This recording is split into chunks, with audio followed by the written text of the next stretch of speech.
तो कभी टाटा में, कभी टिस्को में, कभी उषा मार्टिन में। आज भी हमारे साथ 1948 की घटना आज भी दोहराई जा रही है। बस फर्क इतना है कि उस समय सीधा गोली मारा गया था, आज डंडा मारा जा रहा है, आज झूठे मुकदमों में फंसाया जा रहा है, आज हमें जेल की काली कोठरियों में भरा जा रहा है। बस इतना सा बदलाव हुआ है। आज भी स्थिति वही है। उस समय गोलीकांड में शामिल थी उड़ीसा की मिलिट्री फोर्स यानी उड़ीसा की सरकार, और आज की गोलीकांड में शामिल है ये उद्योग घराने, आज ये कंपनी शामिल है आज की गोलीकांड में। हम तो कोल्हान आए हुए थे श्रद्धांजलि देने के लिए, लेकिन कल शाम से लेकर अभी तक लगभग हमें 1 दर्जन आवेदन मिला है, 1 दर्जन शिकायत हमें मिला है। उन शिकायतों में क्या लिखा है कि नवा मुंडी में किसी ने हमारे जमीन पर पाइपलाइन बिछा दिया है, किसी ने हमारी जमीन पर कारखाना बढ़ा दिया है, लेकिन हमें आज तक मुआवजा नहीं मिला है। खरसवां का गोलीकांड वही था, जमीन बचाने की लड़ाई थी। आखिर खरसवां का गोलीकांड क्या था?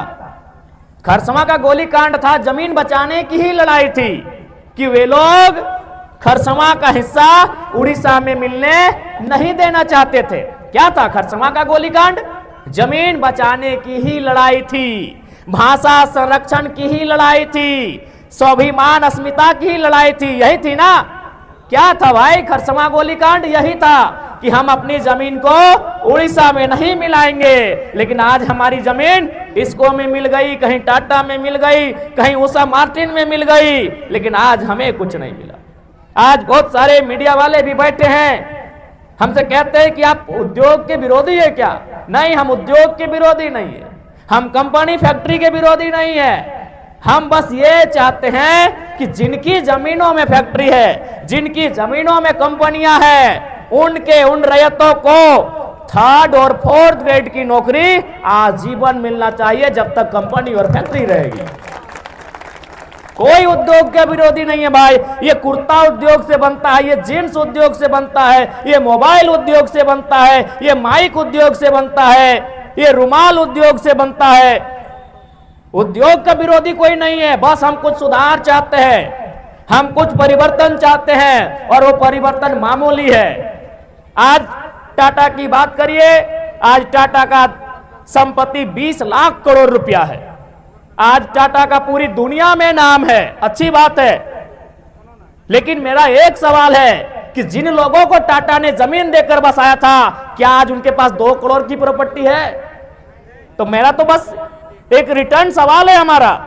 जी हां, आज टाटा की संपत्ति 20 लाख करोड़ की है, लेकिन जिन लोगों ने टाटा को जमीन दिया, क्या वे लोग 2 करोड़ के भी काबिल हो पाए इन 100 सालों में? बस यही तो मेरा सवाल है। हम उद्योग के विरोधी कब से हो गए? हम कंपनियों के विरोधी कब से हो गए? बस हम आपके तरीके के विरोधी हैं, और अगर यही तरीका आपका रहेगा तो कल भी हम आपके विरोधी रहेंगे।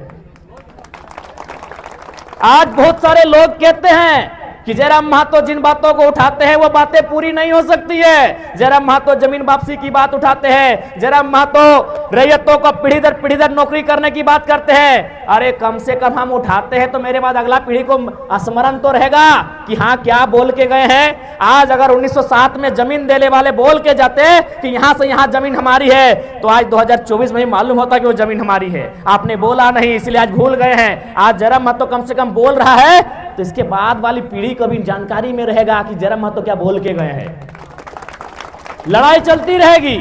आज लड़ाई हम कई वर्षों से लड़ रहे हैं, कई दशकों से लड़ रहे हैं, हमें लगता है सैकड़ों 100 सालों से लड़ रहे हैं, लेकिन लड़ाई लड़ रहे कि नहीं, चूंकि हमें मालूम है। तो ठीक उसी प्रकार आज अगर जयराम महतो इन मुद्दों को उठा रहा है, अरे आज पूरा हो या ना हो, आने वाली पीढ़ी भी इन मुद्दों को उठाएगी। आज अगर हम ना बोले, आज अगर हम गूंगे हो जाए, तो आने वाली पीढ़ी को आइडिया ही नहीं रहेगा। ठीक है, हम मानते हैं कि जिन विषय को मैं उठा रहा हूं सदन में, जमीन वापसी का मुद्दा, रैयतों को 3rd और 4th ग्रेड में आरक्षण का मुद्दा, ठीक है, हो या ना हो ये सदन का मामला है, लेकिन कम से कम आपके जहन में तो है, आपकी जानकारी में तो है, और आपको भी ये तो तर्क संगत तो लगता है कि हाँ ऐसा होना चाहिए।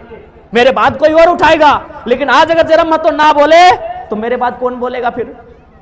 इसलिए मैं जो विषय उठाता हूं, भले वो टेढ़ी खीर हो, भले वो असंभव दिखता हो, लेकिन हमें उस विषय में बढ़ना चाहिए, हमें उस दिशा में आगे बढ़ना चाहिए। बस हमारी यही तो फरियाद है। आज बताइए हम क्या विषय उठाते हैं। आज देखिए एक भाई आके बताए कि सीओ प्रति डिसमिल 1000 रुपए मांग रहा है। हम जमीन की लड़ाई तो आज भी लड़ रहे हैं। सरायकेला गोलीकांड की कहानी हमारे साथ आज भी दोहराई जा रही है। बस फर्क इतना है कि वहां 50,000 लोगों को एक साथ गोली मारा गया था, यहां कभी 5 लोगों को मारा जाता है, कभी 50 लोगों को मारा जाता है, कभी 500 लोगों को मारा जाता है। फर्क इतना है कि वहां जान से मारा गया था, आज लाठी डंडे से मारा जाता है। फर्क यह है कि वहां मिलिट्री से मारा गया था, यहां झारखंड पुलिस से मारा जाता है। कभी सीआईएसएफ कभी सीआरपीएफ के बहाने हमें मारा जाता है।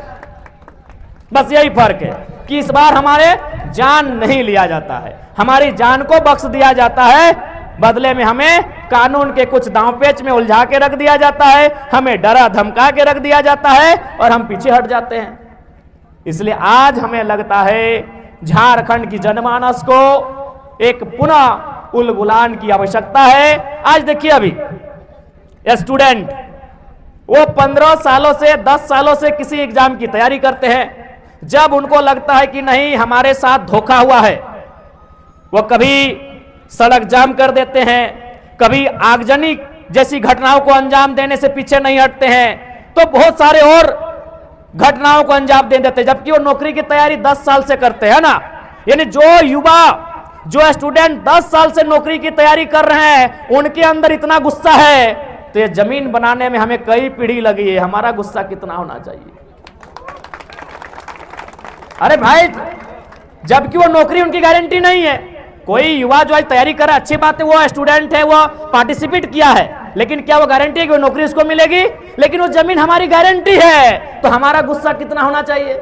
एक 10 साल की नौकरी की तैयारी करने वाला युवा गुस्से में इतना आग बबूला होता है कि सड़क को रौंद के रख देता है, रेल और बसों को रौंद के रख देता है। तो सोचिए, जो कंपनियां हमारी जमीन मनमाने ढंग से ले रही है, जिस जमीन को बनाने में कई पीढ़ी लगा है, एक पीढ़ी में जमीन नहीं बना होगा, और कई पीढ़ी तो लगा ही लगा है, साथ में कई 100 सालों से जमीन हमारे पास है।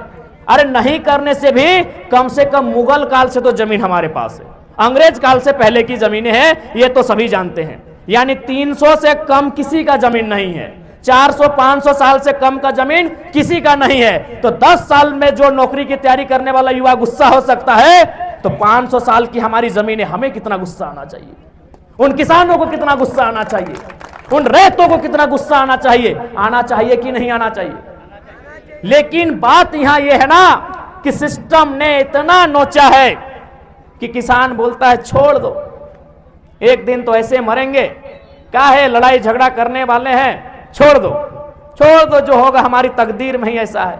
कभी आप एक बात सोचे हैं कि भाई जयराम महतो के पीछे झारखंड के लोग दृष्टि क्यों गड़ाए हैं ना। वास्तव में एक किताब का हम एक उदाहरण आपको देते हैं। उस किताब का नाम है झारखंड के विस्थापितों का दर्द। उस किताब को लिखा है पुरुलिया के ज्योतिलाल महतो ने। उस किताब में वो बहुत मार्मिक लाइन लिखा है। वो कंपनियों से विनती करते हुए एक लाइन लिखा है कि हमें छोड़ दो, हम कालांतर से युद्ध लड़ते लड़ते थक गए हैं, अब हमें दामोदर और स्वर्णरेखा की नदियों के किनारे शांत रहने दो, हमें अपने घर परिवार के साथ शांत रहने दो, हम लड़ाई लड़ते लड़ते थक गए हैं। सच्चाई यही झारखंड की है, ये लड़ाई लड़ते लड़ते थक गए हैं, ये पुलिस का लाठी डंडा खाते खाते हार गए हैं। इसीलिए जयराम महतो के अंदर हर झारखंडी को अपना दर्द दिखता है, इसीलिए उसकी सपोर्ट की जा रही है।